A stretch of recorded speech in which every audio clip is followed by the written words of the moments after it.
Los testimonios que aparecen en este podcast son experiencias personales. Siga el consejo de su profesional sanitario. Suplementos, intolerancias, dieta keto, temas que me interesan tanto que no veo el momento de estar sentado con Consol, @nutridiabeticame, y que me hable de todo ello. ¿Entraremos en polémica? Bueno, pues hoy estoy aquí con Consol, farmacéutica, nutricionista, residente en Valencia, y tengo un montón de preguntas para ti, porque además hay un montón de temas que quiero hablar contigo que son un tema un poquito controversiales y me apetece mucho que me des tu punto de vista. ¿Qué tal? ¿Cómo estás, Consol? Muy bien, encantada de estar aquí. Bueno, ya me has presentado, pero bueno, lo dicho, soy Consol Simón y también convivo con diabetes tipo 1 desde los 10 años de edad. O sea que encima tenemos diabetes tipo 1 desde los 10 años de edad. Más cositas de las que hablar. ¿Cómo se recibe una diabetes tipo 1 con 10 años? Porque no es lo normal, no es 3, 4, no es desde más joven que te acostumbras. Con 10 años ya eres consciente de que de repente viene algo que no sabes lo que es, pero que te cambia la vida. Pues esa pregunta, siempre que me la hacen, digo lo mismo. Creo que la conciencia ahí a mí se me fue. Ese momento fueron mis padres, básicamente. Aquí no puedo engañar. Yo paso, obviamente, la responsabilidad de ese momento a mis padres. Además, sí que me recuerdo que le dije una frase a mi madre, claro, yo en mi ignorancia de niña, le dije, mamá, tú tranquila que no va a pasar nada. Claro, yo no sabía lo que se venía. Entonces yo, ahí que me fui. Y realmente yo siempre lo he dicho, no lo recuerdo, o sea, yo no recuerdo el antes sin diabetes tipo 1. No lo recuerdo. Yo no recuerdo sentarme a la mesa y no ponerme insulina. Aunque yo ya era una niña consciente, pero aún era demasiado niña como para poder recordar. Yo, para mí, toda mi vida ha sido conviviendo con la insulina. Aunque obviamente hay una parte de mí que no convivió con esa insulina, pero yo no la recuerdo. Yo recuerdo toda mi vida con diabetes. ¿Tuviste muchos problemas después de relación con compañeros? La verdad que aquí no, porque mis padres hicieron un gran esfuerzo, también lo tengo que decir. Obviamente mis padres hacían de enfermeros, médicos, nutricionistas y de todo lo que tocaba hacer en ese momento. Y sí que es verdad que yo nunca noté nada cuando me tenía que ir a una excursión, si mi madre tenía que venir o, claro, yo digo que no noté nada, venía mi madre y el resto de madres no venían. Era algo que yo ya normalicé, pero obviamente no ocurría entre los otros niños. Pero también es verdad que como me pilló entre los 10 años y enseguida pasar al instituto, me quedaban nada, creo que en el cole fueron las primeras excursiones, pero luego ya como que cogí autonomía fácil y también el colegio fue muy proactivo a la hora de estar conmigo, básicamente. Bueno, pues ahora yo voy a meter la cuñita y voy a decir la importancia de las enfermeras escolares, por favor. O sea, necesitamos más enfermeras escolares porque son súper importantes, porque cada día hay más niños con diabetes y hacen un papel súper importante en los colegios. Y un aplauso para todos los DT3, porque sin ellos, o sea, no sé dónde estarían el resto. Pues muy bien, Consol. ¿Crees que tuvo algo que ver que hayas estudiado nutrición con que tengas diabetes tipo 1? Totalmente. Bueno, a ver, aquí hay yo sabía que quería estudiar algo que yo pudiera entender más lo que pasaba. Sabía que quería entender más y sabía que quería también entender más, porque me faltaba mucha información. Obviamente también es verdad que la educación inicial la recibieron mucho mis padres. Yo me acuerdo, yo estuve mucho tiempo, estuve 11 días en el hospital, creo 10 días, donde me lo explicaron todo. Y salí con muchísima información, pero aún así me faltaba. Y yo quería ayudar a las personas con diabetes, quería saber más sobre las insulinas, quería saber muchas cosas. Y cuando hice el bachiller, dije, bueno, pues, ¿qué es lo que yo en mi día a día más utilizo? Y dije, bueno, pues de cajón, contar carbohidratos. Y luego dije, bueno, ¿y la insulina?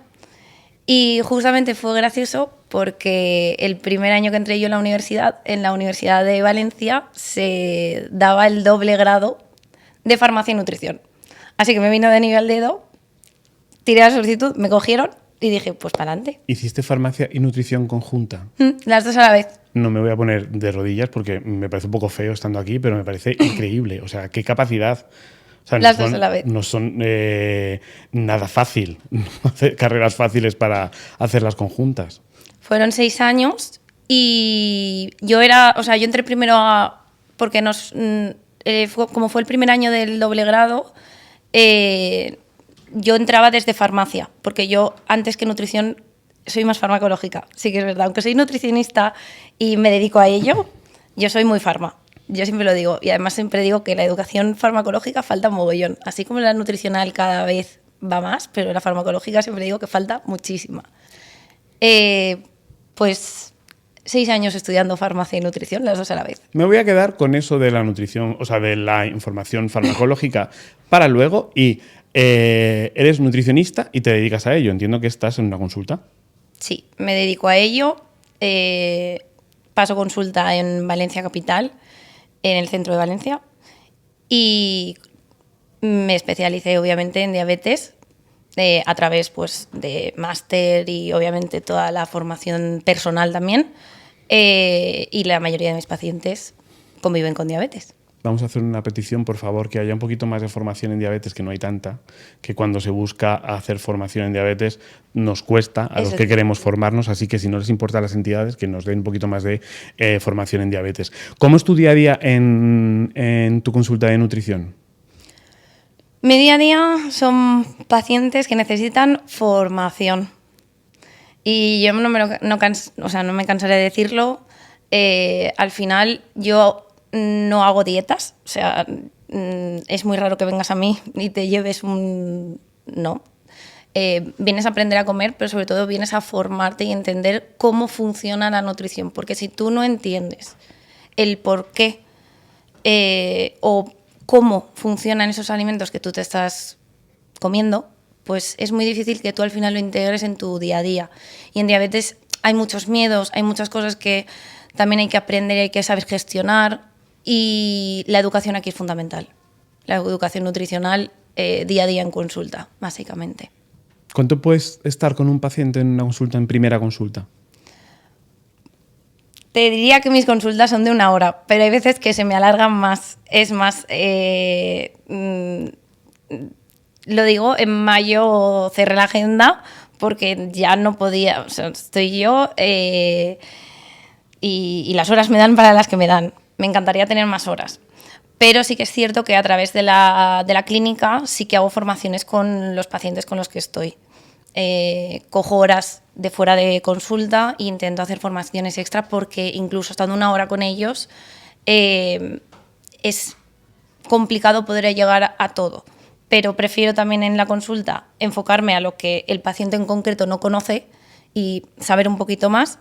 Y luego ya hablamos de pautas más generales, pues por ejemplo, comidas fuera de casa, con diabetes, cómo gestionar pues más tema farmacológico, tiempos de espera, cositas así que hay que saber, pero que a lo mejor necesitan primero saber la teoría y luego ya iremos a la práctica específica y personal. Entonces, sería 1 hora, pero te engañaría porque hay veces que me tiro hasta 1 hora y media con ellos. O sea, primera consulta, 1 hora, 1 hora y media. O sea, es cuando hablamos de la importancia de la educación y la importancia de la formación, de lo que hablamos es de esto, de que tú tienes que estar con una nutricionista, con una primera consulta, 1 hora, 1 hora y media. No te pueden dar eso que has dicho tú de una dieta de cajón porque no te va a servir de nada. O sea, nunca sirve de nada. Lo que sirve es que te formen en, como tú has dicho, en qué es lo que estás comiendo, qué hace tu cuerpo con eso, cómo funciona, para que tú tengas las armas para poder tomar decisiones. Al final es empoderar al paciente, entiendo lo que tú haces. Totalmente. Yo siempre lo digo, conoce tu alimentación y que la diabetes no te detenga. Quiero decir, si tú la conoces, de verdad, hay gente que yo le digo esto y no se lo cree. Porque al principio, lo que te digo, hay muchos miedos en el debut, pero si tú conoces bien cómo funciona el carbohidrato, cómo funciona esa fibra, cómo funcionan esas grasas, cómo funciona esa proteína, todo se hace más fácil, de verdad, todo se hace más fácil. Y a los resultados me remito. Yo con todos los pacientes que doy una buena formación, todos mejoran mínimamente. Y ya no digo mínimamente en números, que siempre hablamos de números en diabetes, sino de tranquilidad, de menor estrés frente a la comida, de tener más facilidad a la hora de probar cosas nuevas. Y ojo, sabiendo que en diabetes tipo 1 la perfección no existe. Bravo, bravo, bravo. O sea, es que no te aplaudo porque de verdad no puedo. Pero, o sea, es que lo que estás diciendo es algo que yo llevo diciendo mucho tiempo. O sea, los números no son tan importantes. No hay que fijarse tanto en los números. Nadie tiene números perfectos. La perfección no existe. Lo sentimos mucho, pero la perfección no existe. Lo importante es justo lo que estabas diciendo. El estrés, el poder comer tranquilo, el no estar agobiado continuamente con lo que estás haciendo. No puedes tirarte toda tu vida porque es una enfermedad crónica a día de hoy. Es pensando y estresado viendo qué es lo que voy a comer, si tengo que, si no puedes estar así todo el rato, sino que tienes que estar tranquilo. Esto es una de las cosas que más me encuentro en consulta y además también de los mitos, ¿no? De esos mitos de, como tengo diabetes, esto no lo puedo comer. Yo siempre digo, no es que no puedas, tienes que aprender cómo comerlo o cómo gestionarlo. O voy a eliminar todo esto o voy a quedarme, porque también es verdad que como cuando salimos del hospital ya no es lo mismo cuando debutas con diabetes tipo 1 de jovencito, que creo que el proceso es diferente, pero si hablamos, por ejemplo, en diabetes tipo 1 en el adulto, la diabetes tipo LADA, ¿vale? Insulino dependiente, claro, llevas mucha vida sin insulina. Ahí el hecho de pautas fijas, no hagas esto, no hagas lo otro, hay muchas cosas nuevas que están apareciendo y es normal como encajonarte en algo por miedo a. Pero sí que es cierto que por eso lo considero tan importante, porque si yo te digo, cuando has debutado, esta es tu pauta, vete a casa, toma estas unidades de insulina y te vas a casa. Claro, yo ahí tampoco me movería. Diría, bueno, claro. ¿Qué está pasando? O sea, me quedo quieto en casa, no salgo, no me muevo, ya sé que me pase algo, no voy a comer agua. Claro. Entonces, cuando tú le explicas y le enseñas a la persona, todo eso desaparece de alguna manera. No desaparece del todo, porque es normal que al principio, también no quiero romantizarlo, es normal que al principio pues haya ciertos miedos, haya ciertas cosas que digas, uy, pero poco a poco sí va diluyéndose mucho en el proceso. Y al final lo que es aprender, como tú dices. Porque una persona con diabetes puede comer de todo. Tiene que saber cómo funciona eso que está introduciendo en su cuerpo, pero puede comer de todo. Bueno, que no se nos olvide esa frase.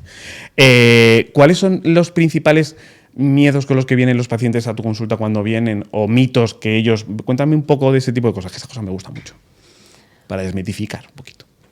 Pues hay muchos. Hay muchísimos. Pero primero de todo hay muchos y muy pintorescos en cuanto al carbohidrato, ¿vale? En cuanto de que, primero, no puedo comer azúcares. Bueno, dentro de una alimentación saludable veremos dónde encajan y en qué momentos. Y el tema de tener una pauta fija de carbohidrato, porque si me salgo de ahí ya todo mal. Que así lo digo con la frase rápida, que me suelen decir. Tampoco es eso. La diabetes no significa una dieta rígida. Y el tema de las insulinas. La insulina engorda. No me quiero poner más insulina porque lo estoy haciendo mal. Incluso personas con diabetes tipo 2 que sí que vienen a consulta, el hecho de que les hayan recetado insulina sea un fracaso, cuando a lo mejor simplemente puede ser un proceso o tenga que quedarse. Entonces, desde los carbohidratos hasta también quedarme en una pauta fija, no voy a subir ni voy a bajar carbohidratos, ni voy a moverlo, ni voy a jugar con la comida, ¿no? Que yo siempre digo que conmigo cuando vienen has venido a jugar. Ensayo y error. Y luego también el que no come ningún carbohidrato, porque si no, la glucemia, picos de glucosa, y que los picos de glucosa matan a cualquiera. Entonces, ni tanto ni tan calvo. ¿Qué haríamos nosotros? Quiero decir, yo, por ejemplo, que no tengo diabetes, ¿qué haría yo? Como si yo no tuviera picos de glucosa. Sí, es que aquí hay mucho malentendido en cuanto a los picos de glucosa, insulina, carbohidrato. Quiero decir, los picos de glucosa son fisiológicamente normales. Yo los tengo, gracias, yo los tengo. Y no tengo diabetes. Muy bien, vale, vamos a entrar en temas. Antes has dicho que tú manejas muchos temas de nutrición y sobre todo te gusta, o por lo menos a mí me has contado que te gusta mucho innovar dentro de la nutrición. ¿Qué piensas sobre los complementos alimenticios? Hablemos de complementos alimenticios y que sí, que no. Y lo que yo siempre digo, los suplementos suplementan. Quiero decir, si tú te tomas suplementos, pero las bases de un hábito de vida saludable, es decir, una alimentación saludable, ejercicio físico, sueño, descanso, estrés, pues no lo llevas, el suplemento no hace milagros, no es un fármaco efectivo. Quiero decir, es suplementación a unos hábitos de vida buenos, básicamente. Esto, para empezar, porque la gente se piensa que tú te tomas un suplemento y al día siguiente ya está. Entonces, sí que es verdad que mucha gente pregunta por la evidencia que hay, qué me puedo tomar, qué me va a ayudar. Teniendo esto claro de que los hábitos pues, deben de ser buenos dentro del hábito que lleve esa persona, luego tenemos que sí que hay evidencias de ciertos suplementos que podemos utilizar y en consulta yo muchas veces los he utilizado con pacientes y que funcionan muy bien, pero también hay que tener en cuenta que esto no es me lo tomo por si acaso. Hay gente que se suplementa y ya está. Hay que siempre hacerlo acompañado de un profesional. Esto lo voy a dejar claro. ¿Por qué? Porque primero, lo que hago yo, por ejemplo, en consulta, pues ver la analítica, ver cómo estás, ver qué parámetros pueden fallar y en base a esto, pues la suplementación nos ayuda. ¿Qué suplementación a nivel de diabetes sí que suelo utilizar mucho porque algunos ya tienen evidencia científica y funcionan bien? Hablamos, por ejemplo, de vitamina D, que se ha visto que en diabetes tipo 1, sobre todo en fases tempranas en niños, sería un poco inmunomodulador, que siempre me cuesta acabar esta palabra. Obviamente falta mucho aún ahí detrás, pero siempre esa deficiencia de vitamina D es importante tenerla en cuenta, que encima es una prohormona súper importante y no se suele tener mucho en cuenta. También en diabetes tipo 2 se ve que mejora también esa resistencia a la insulina y ayuda al metabolismo. Luego también hablamos, pues, omega 3, por ejemplo. No tiene ningún efecto glucémico, pero sí que ayuda a nivel cardiosaludable. Sobre todo lo que nos va a prevenir es en diabetes tipo 1, sobre todo, pues del propio progreso de la patología. Si queremos pues, tener una prevención ahí, puede ser algo que nos podría ayudar. Pero siempre al final lo que digo, si tu alimentación te está cubriendo todos esos omegas, pues no sería tampoco necesario. También hablamos pues, de la berberina, que sí que se ha visto que a nivel de estudios en diabetes tipo 2 ayuda mucho a reducir los niveles de glucosa basal y en ayunas e incluso la hemoglobina glicosilada. Pero obviamente esto, ¿por qué? Porque tiene un efecto parecido a la metformina, pero es mucho más lentito. Y obviamente esto, lo digo, hay que hacerlo siempre con supervisión profesional. ¿Por qué? Porque si la persona con diabetes tipo 2 está con otra farmacología, hay que ver si se podría dar o no. Existen también el alfa-lipoico.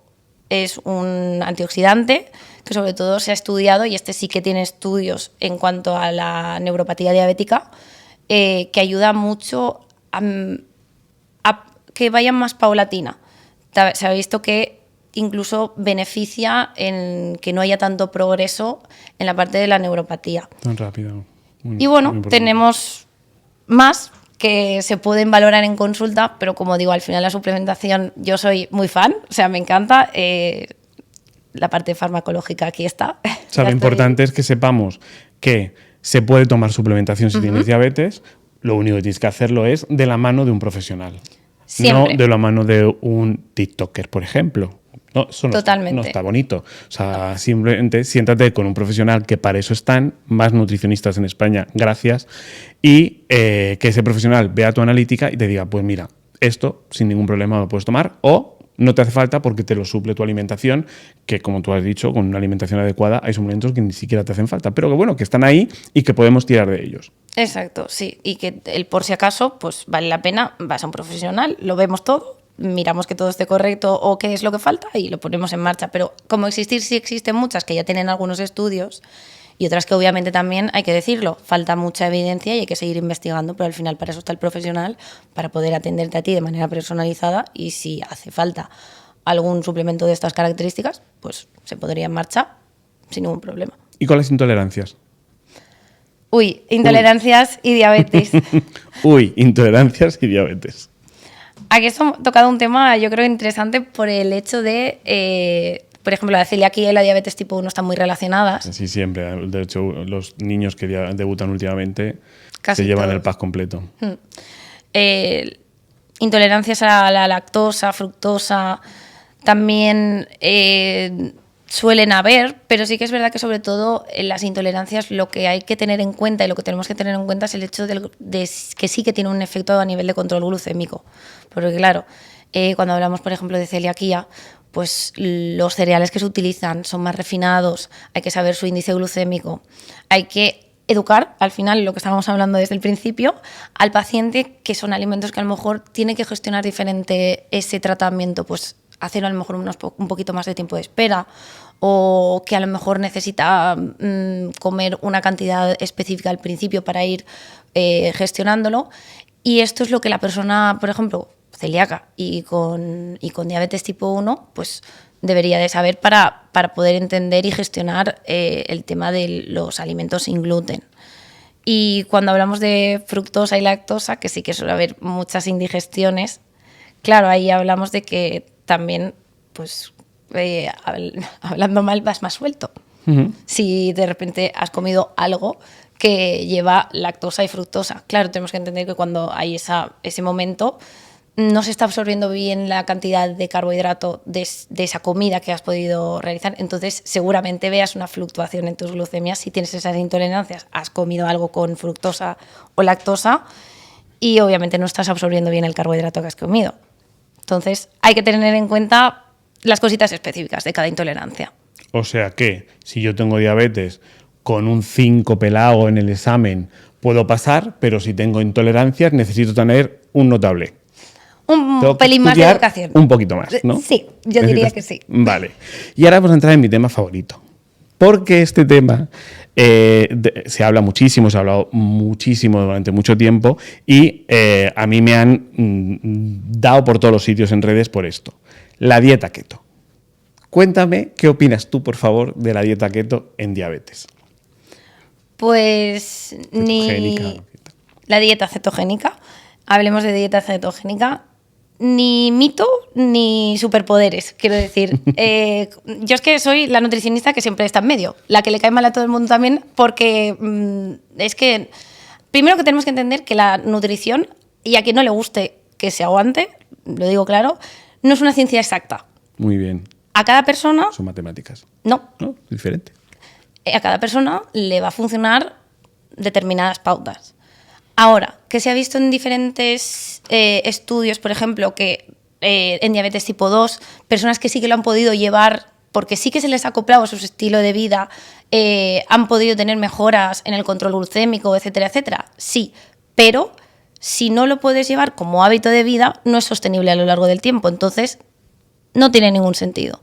Luego, obviamente, en diabetes tipo 1 hay que tener en cuenta muchos otros factores. No quiero decir con esto que la persona, si lo decide por sí misma, no la puede hacer mientras esté bien educada en lo que es la dieta cetogénica y cómo se haría. Pero tenemos que tener en cuenta que a milagros a Lourdes. Quiero decir, si tú no lo puedes mantener en el tiempo, no es algo que entonces entre dentro de tu vida. En diabetes tipo 1, sobre todo, lo que sí que hay que tener muy en cuenta y hay que tener cuidado, que aquí hablamos, sobre todo, diría también con las personas que llevan bomba, porque para quien no lo conozca, las personas que llevan bomba no llevan basal, la basal va en microdosis de rápida. Claro, si tú entras en cetosis nutricional, que es una cosa totalmente diferente a la cetoacidosis diabética, pues la persona con bomba, por ejemplo, si alguna vez se le va la cánula, se quedará alta muchas horas, todo este mejunje. Aquí tendríamos que tener mucho cuidado con esa cetosis nutricional. Pero si la persona con diabetes tipo 1 también está bien educada, sabe lo que tiene que hacer, sabe la pauta y sabe que tiene que tener insulina activa para no entrar en cetoacidosis, pues entonces si se le acopla a su estilo de vida, adelante. Ahora, que es algo que normalmente yo vea de manera habitual en consulta o que la gente sí que perpetúe en el tiempo, no lo veo sostenible. O sea, yo creo que alrededor de la dieta cetogénica ha habido como muchos mitos y mucha gente sin patologías dándole mucho bombo. Uh-huh. Y a mí lo que me da miedo es que hay mucha gente que se piensa que porque Pepita saliendo en una cámara y diciendo esto me viene fenomenal, estoy divina, no tengo ningún problema, tienes que comer carbohidratos tal y cual, lo hagas sin tener en cuenta que tú, uno, tienes una patología de base y no puedes hacerlo sin un profesional contigo de la mano. Eso. Y dos, no le funciona a todo el mundo, porque eso es súper importante. Yo no te digo, mira, una dieta low carb, a lo mejor, vale, me parece más fácil de llevar e introducir en tu vida diaria si tienes diabetes, porque a mí una dieta cetogénica me parece como más a lo loco, más tirarte al vacío. O sea, bueno, pues tú puedes bajar. Por ejemplo, yo he hablado mucho de cuando tienes los debuts en el uh-huh. hospital con niños, es que eso es las locuras que les ponen de carbohidratos. O sea, es algo que yo nunca he podido entender. Bueno, pues a lo mejor ahí sí que nos podemos meter y decir, vamos a bajar porque no hace falta meterte ahí dentro. ¿Por qué? Pues porque falta, de nuevo, información nutricional. Pero tirarte al vacío con una dieta cetogénica sin ir de la mano de un profesional, no lo hagas. Lo siento mucho, no lo hagas. Totalmente no. O sea, no puedes hacerlo porque te estás jugando, pues eso, tu vida directamente. O sea, porque Pepita te está diciendo que esto es maravilloso, que te va a quedar un cuerpo divino y que no te hace falta comer carbohidratos. O sea, ¿por qué todo el mundo tiene ese miedo a los carbohidratos? Aquí hay Aquí yo creo que hay un poco el debate siempre de si menos... A ver, también es verdad que partimos desde... Esto sí que lo voy a decir, partimos desde un punto que cuando yo debuté también salíamos con 25 raciones de carbohidratos diarios y mi madre no sabía por dónde meter las raciones. Ya, y claro... Entonces, ni tanto ni tan calvo, como he dicho antes. Quiero decir, un punto intermedio que te permita llevar una dieta saludable, un hábito de alimentación saludable, donde quepan todos y de una manera que puedas gestionar glucémicamente. Entonces eso sí que es perdurable en el tiempo, porque si tú sabes cómo gestionarlos adecuadamente con una cantidad X, pues lo hacemos. Pero obviamente cuando hablamos de alimentación cetogénica, porque hemos visto a Pepita, que no sabemos Pepita, si pues lleva un nutricionista detrás, si lleva un entrenador, si le han hecho un plan de, yo qué sé, de tanta... No lo sabemos. Entonces yo siempre digo a nivel de redes sociales, y esto sí, por favor, cuidado con diabetes tipo 1, ya no solo en la dieta cetogénica, sino en todo, porque yo he oído cosas que, quiero decir, tú no sabes nunca, y esto quiero que todo el mundo lo sepa, tú no sabes nunca, tú ves el vídeo, pero tú no sabes nunca detrás del vídeo lo que hay. En la mayor parte de las veces. En la mayor parte de las veces. Y mira que yo intento ser súper clara en mis redes sociales, en mi contenido y todo, pero claro, siendo creadores de contenido lo sabemos. Es imposible también que muestres toda tu vida en todo momento porque es que no te da tiempo. Entonces, con que esto lo tenga claro las personas que lo ven, por favor, siempre que hayáis visto algo y queráis hacerlo, preguntar con un profesional, es que no cuesta nada, ir a una consulta de nutrición, preguntar, formaros, y entonces se toman las decisiones que se tengan que hacer, pero con una base adecuada. Totalmente de acuerdo, no puedo estar más de acuerdo contigo, Consuelo. Ha sido maravilloso esta charla, de verdad. O sea, he aprendido 1.000.000 de cosas. Además, te has mojado, cosa que me gusta mucho. Y has dicho una frase al principio que ha sido algo así como: come lo que quieras y que tu diabetes no te pare. Conoce tu alimentación. Conoce tu alimentación y que la diabetes no te detenga. Conoce tu alimentación y que la diabetes no te detenga. Me la voy a tatuar. Encantado de estar contigo hoy. Encantada también. Diabetes X, un podcast de Dexcom España, disponible en todas las plataformas.